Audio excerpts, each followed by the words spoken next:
नमस्कार, मी वर्षा भस्मारे. मुंबई आउटलुक मध्ये आपल्या सगळ्यांचं स्वागत. चला तर नजर टाकूया आजच्या टॉप 10 घडामोडींवर. मुख्यमंत्री माझी लाडकी बहीण योजना सुरू झाल्यानंतर मोठ्या प्रमाणात त्यावर नोंदणी झाली. अनेक गावात नोंदणीसाठी कॅम्पही चालवले गेले. आता महिला आणि बालविकास मंत्री अदिती तटकरे यांनी आकडेवारी देत याविषयी माहिती दिली.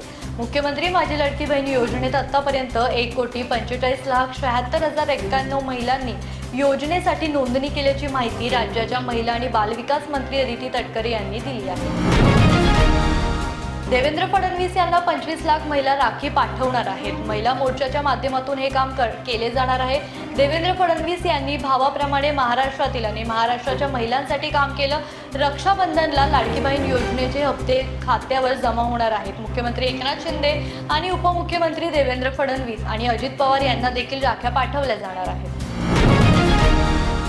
16 ऑगस्ट रोजी भाजपचे राष्ट्रीय अध्यक्ष जे.पी. नड्डा महाराष्ट्र दौऱ्यावर येणार आहेत.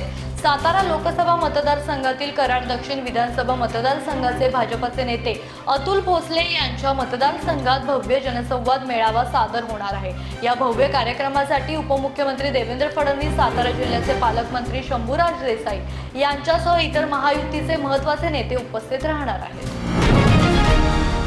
काँग्रेस अध्यक्ष मल्लिकार्जुन खरगे यांनी उद्या सकाळी 10:30 वाजता महत्त्वाची बैठक बोलावली आहे. सरचिटणीस, सर्व राज्याचे प्रभारी आणि प्रदेश अध्यक्षांची बैठक होणार आहे. महाराष्ट्राचे काँग्रेस अध्यक्ष नाना पटोले, प्रभारी रमेश शांथेलीला बैठकीला उपस्थित राहणार आहे. आगामी काळात होणाऱ्या विधानसभा निवडणुकीची तयारी होण्याबाबत ही बैठक होणार आहे.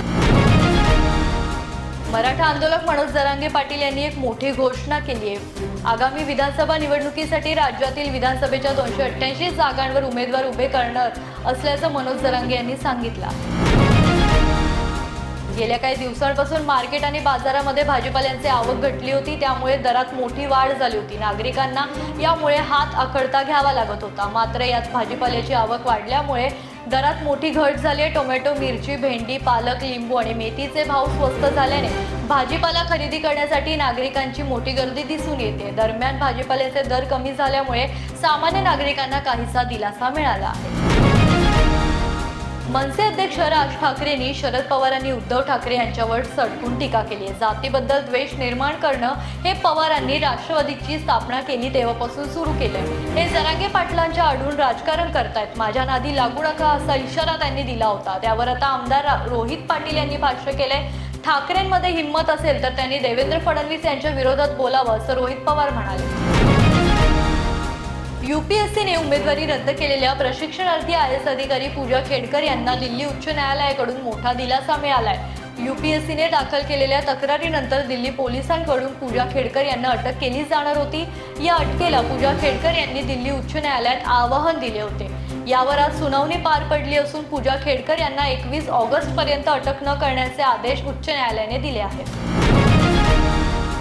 मुंबई शहरात काही दिवसांपासून लोकल ट्रेन उशिराने धावत असल्याने प्रवाशांना कार्यालयात लेट मार्क लागत आहे. मागील काही दिवसात ओव्हरहेड वायर तुटणं, वायर हेडवर बांबू पडणं अशा घटनांमुळे लोकल ट्रेनने प्रवास करणाऱ्यांचा खोळंबा झाला होता. दररोजच्या प्रवासात मेल आणि एक्सप्रेस ट्रेनला अधिक प्राधान्य दिल्याने लोकल ट्रेन उशिरा धावतात. त्यामुळे कार्यालय गाठण्यास उशीर होतो असा आरोप करत रेल्वे प्रवास संघटनेने आंदोलनाचं हत्यार उगारले. सर्व रेल्वे प्रवासी संघटनांनी 22 ऑगस्ट रोजी आंदोलन करण्याचा इशारा दिला आहे.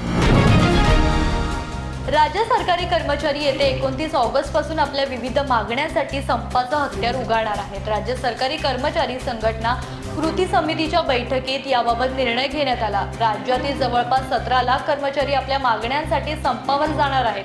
त्यामुळे सर्वसामान्यांची मोठी गैरसोय होऊ शकते. विशेष म्हणजे पुढच्या महिन्यात गणेशोत्सव आहे. त्यामुळे राज्य सरकारी कर्मचाऱ्यांचा हा संप स्थगित करण्यासाठी मुख्यमंत्री एकनाथ शिंदे यांच्या सरकारपुढे मोठं आव्हान असणार आहे.